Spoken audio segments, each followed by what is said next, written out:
Hey everyone, I want to make you guys aware of different size disconnectors. Okay, so this is the disconnector. I got two of them over here.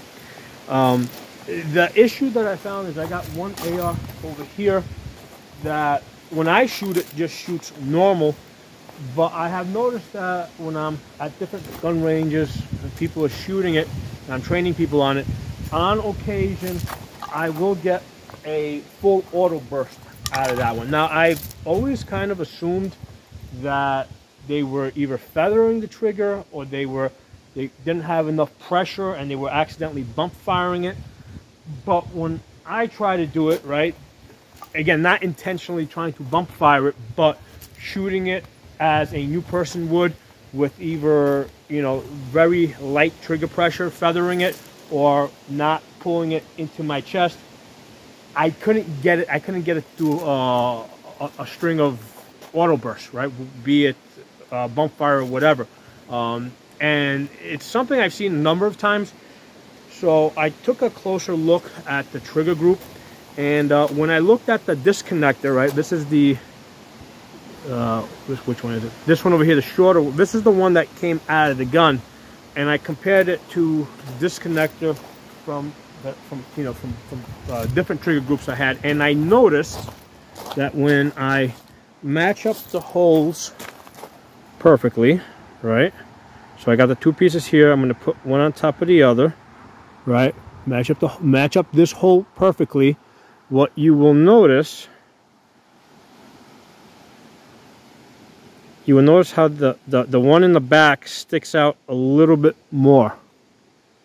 Right, you see how it sticks out? So the holes are matched up perfectly, right? All you see is one hole. So the one that occasionally gives me the string of auto fire, which again I assume was bump fire, whatever, the disconnector comes up a little bit short. And it's not like a consistent thing where it does it all the time. It's just like one of those things that I have noticed happen over the course of the year, specific to that gun. And I've never been able to figure out why. And today I decided to invest a little bit more time into trying to figure it out. And I noticed this difference in the disconnector. Actually, let me show it to you from the bottom, because this is actually very. So when you line up the holes, where are you? So on the side you can see the one in the back is longer when the holes are matched up, but you can also see over here, you can see how it comes up short. So apparently that matters. That makes a difference. And it's like, okay, which one is spec, which one is not? All I can say is the one that's longer doesn't have this problem. The one that is shorter, I mean, again, it works most of the time when I shoot. It works fine when I shoot it, but occasionally I have seen other people shoot it and they've had this problem. Now this was I believe this was the shorter one, the one that's having the issue. I think that was a trigger group that I got from Palmetto State Armory, and it was specifically designed for their 9mm ARs. Okay, so because some of the AR trigger groups don't work so great in 9mm ARs. So this one was specifically designed for the 9mm AR. However, there's this rare thing that occasionally happens, and it is far and few in between, where I see other people do like these auto bursts with it, and this is the thing I've been able to notice as far as the difference, because I decided to like really spend some time with this. So just be aware that there are disconnectors out there that are different. Not everything is exactly the same, and if you're getting auto bursts, that's something. And you can see this isn't modified or anything. This is exactly how it came from the factory, and these are both new, so there's like no, there's like no wear on it or anything. So again, I just wanted to make you guys aware. I'm going to post a video in such a way. I'm going to say beware of differences in disconnectors in ARs. Just one of those things to be aware of. If you have an issue where the gun is not operating as you expect it to operate. So, hope the video is useful. I'll talk to you all soon.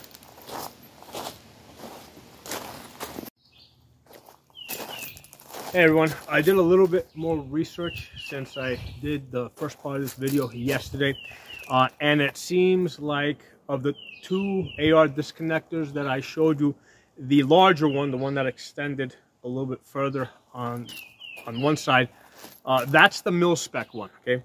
The other one, it doesn't seem to be mil-spec. Now, what I think is going on with that, I think that was factory redesigned or modified, a slight modification, so that it will work better with a 9mm AR, okay? Because of the direct blowback on 9mm ARs, the action's actually a lot faster than an AR-15, right? Because an AR-15, you've got that rotating bolt that slows down things a little bit. The 9mm action is actually faster, okay? If you have two full autos, a full auto AR-15 that shoots 5.56 and a full auto 9mm AR, the 9mm is going to be cycling faster because you don't have all that rotation stuff going on. So anyway, so basically that's what I think it comes down to. The larger one was the mil-spec one. The one that was a little bit shorter, that was I think the factory modified one, and I think that it's modified to work better with a 9mm AR. However, on the 9mm AR that I showed you guys yesterday, I was having an issue when I put the mil-spec disconnector in that AR. I think it was working better. I didn't have any issues. I would have to shoot a few hundred rounds through it to be sure. And even with the other disconnector, the 9mm modified one, the problem I was having was not that often. So I literally have to shoot hundreds of rounds to be able to judge the two. So anyway, when I put the mil-spec disconnector in it, it seemed to be working fine when I tested it. I will continue to test it, and we'll see. Now, it most likely with the 9mm modified trigger groups, it's most likely more than just the disconnector that they modified. It might be some part of the trigger or some part of the hammer. Hard to tell because all the other parts, I can't just line them up side by side like I did with the disconnector where it obviously stands out. Okay. So again, I'm just throwing this information out there so you guys are just aware of it, and I'll continue to test. And you know, if I come up with any new information that I think is interesting, I'll do a video. Talk to y'all soon.